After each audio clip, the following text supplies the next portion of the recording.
Xin chào các bạn, hôm nay mình hướng dẫn các bạn build một cây với giá 10 triệu mà có thể chơi được tất cả game bây giờ nha.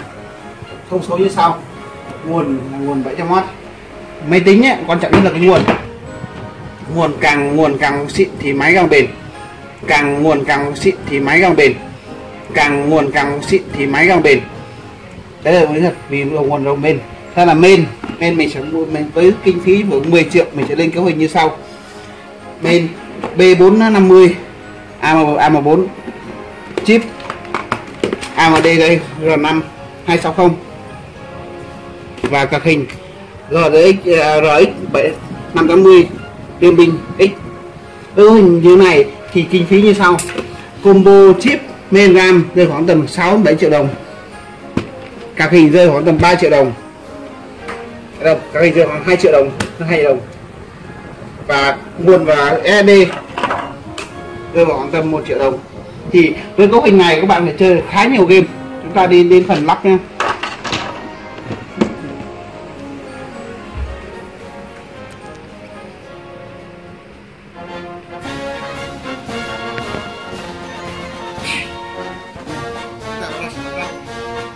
Combo này là main mới nhá, còn các hình này mình sẽ mua cũ tiết kiệm. Đây là bản Gaming X, trên thị trường bán từ 2 triệu đến 2 triệu tư.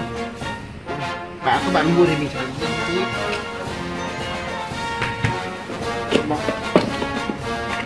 đây là chip, đây là fan chip. Dòng chip này ép xung rất tốt nên các bạn nào có thể mua thêm một cái tản nhiệt xịn về ép xung lên 4.0 có thể mạnh hơn một con i7 47 90. Ok, chúng ta đi phần lắp chip AMD. Các bạn chú ý lắp khi lắp này nghiêng lên, bạn để ý này, cái lẫy cái chéo đây này, các bạn nhìn này, vào màng này sẽ đi cùng với cái một vài bạn để ý nhá, cái vạch này, góc sườn này, góc trái này, đấy đi cùng một trong. Bạn gì đấy nó cái cần thấy chữ V không? Đấy, đây thì đi cùng với vạch này. Rồi lắp. Khi lắp chip giữ con tay là nhẹ, ấn nhẹ xuống cho nó đều chip, cài vào. Với cái dòng main này đi cùng một cái fan này, tản nhiệt này, thì chúng ta sẽ tháo cái panel này ra. Nếu các bạn mà muốn lắp một tản nhiệt ép xung thì mua một tản nhiệt này khoảng tầm 400.000 một cặp tản. Mình tháo ra.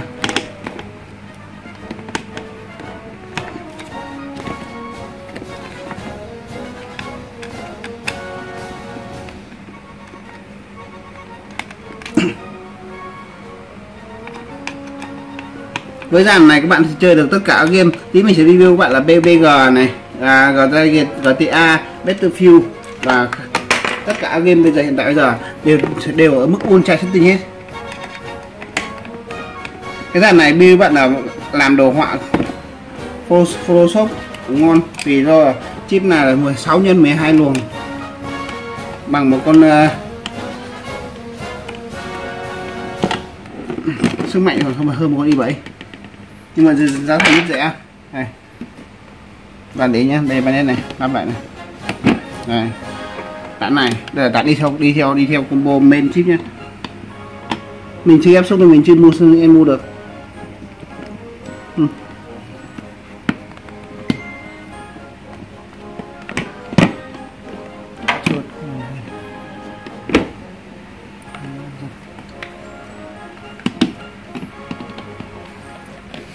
Bạn lắp đều không chân là được.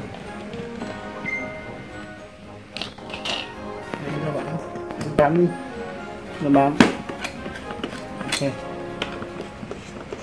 Nhớ khi bạn làm bên chiếc bạn đối xứng với nhau, không bạn một bên một. Cái ký hiệu cái trên bên họ ghi là 13 này, 4 luôn, 3 24. Đây. Các bạn cân đều nha, không nên bạn lệch là hỏng chip.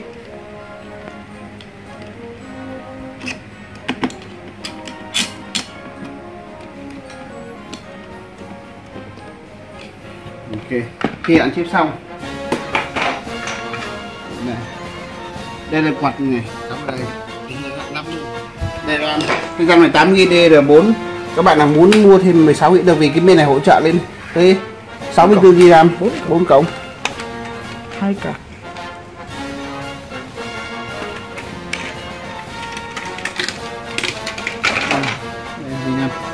Trên mình nó sẽ có mặt A3.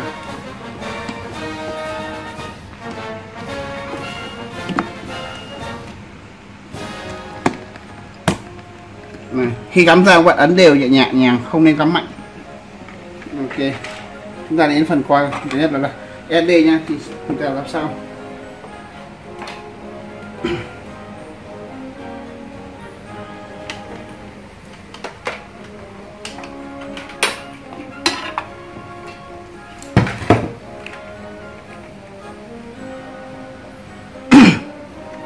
đây tiếp nguồn đây, cái nguồn Sama. Các bạn khuyên các bạn khi mua PC ấy, các bạn nên lắp nguồn xịn.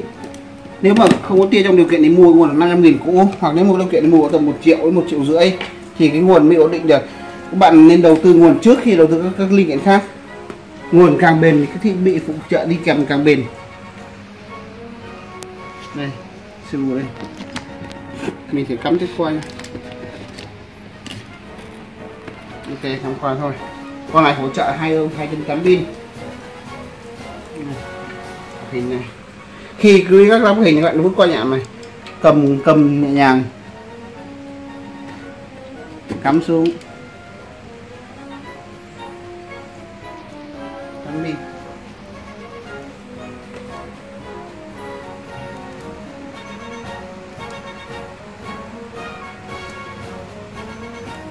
Cắm 2 cái một thôi. Không đi kèm. Cắm giờ được thôi. Trong bộ PC này chi phí rơi vào 10 triệu, 1,5 triệu nếu tùy các bạn mua. Đây, mình cắm này.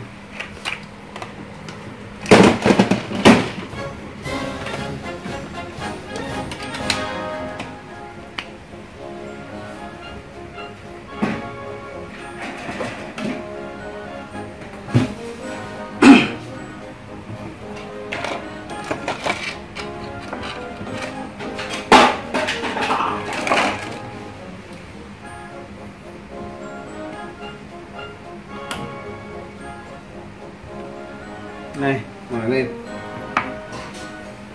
Chúng ta vào phần info của mình.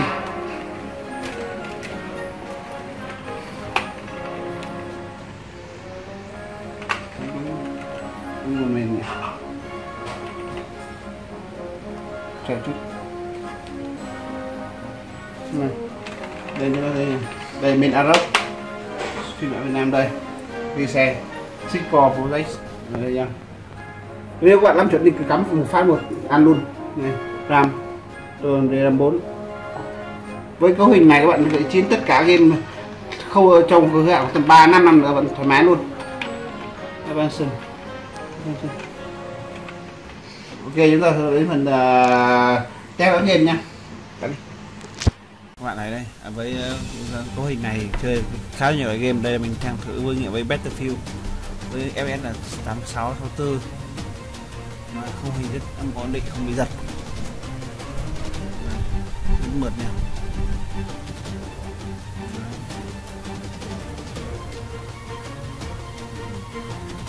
Và đây, với cấu hình 10 triệu này thì hầu như tất cả game hiện đại bây giờ các bạn đều chơi được cái tất.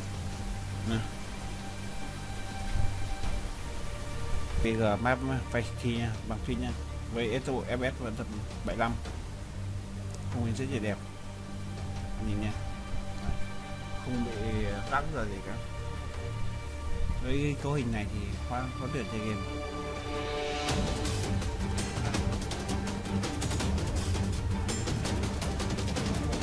Dùng các bạn muốn mua thì review nha, mình để review mua.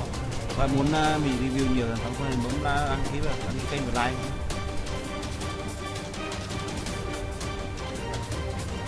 Với game Phonic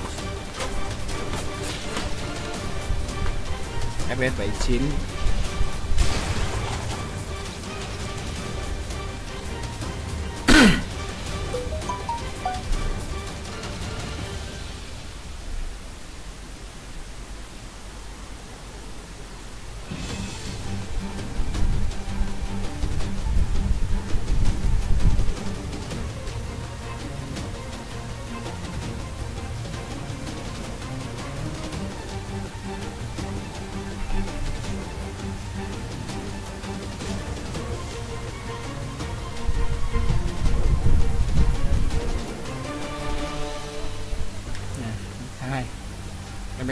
tốt.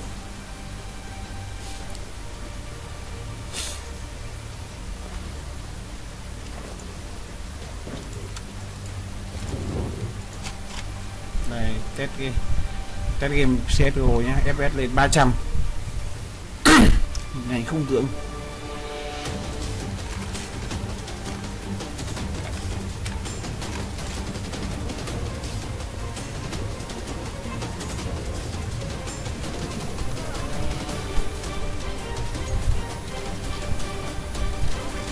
Này vấn đề FPS không bị tụt bởi tăng lên. Chết mày.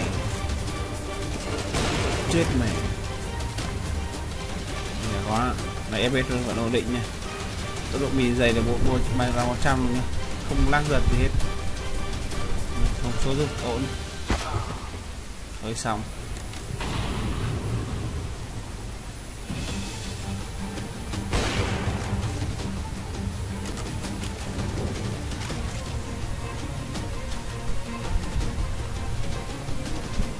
Thằng trước mày chết không sao không. Ok, đến game mới Perfect. Anh em mình set ultra setting hết tất cả nha. Bạn để ý chút. Này rất đẹp. Đây top price cho sinh tồn.